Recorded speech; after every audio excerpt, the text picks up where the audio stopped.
Tara mga kagarter, kain tayo ng balatong. Ay, munggo pala, munggo. Balatong. Ano kung tayo?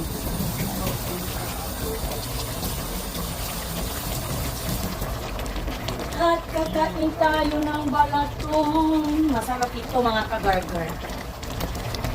So, mayroon tayong paa ng baka. At may paa tayo ng baka at gabi. O, ayan. Ang pinaka-the best dito mga kagargar. Inihaw ko pa kasi yung baka. Ito.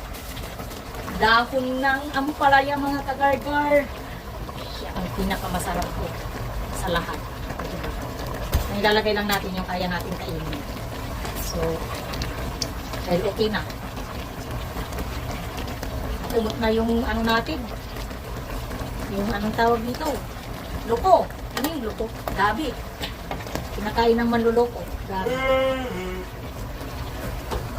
Lagay natin yung gabi. Kunti lang kasi nilagay kong sabaw mga kagargat. Kasi alam nyo na. Kulang naman ang kakain. Lalagay ko na lahat. Kakakainin ko naman. Isip ka. So, lalamon na si kagargar ninyo. So, yun lang.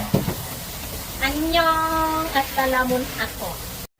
Kain tayo kahit may sabaw yung ulam natin. Magkakamay tayo kasi namiss kong nagkamay. Mahirap kasi pag kumain na nakakamay. Ewan ko ba?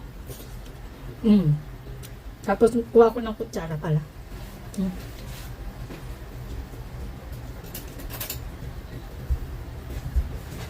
So, magkukutsara tayo. Masarap siya. Tapos ito, ngal-ngalin natin. Ang init.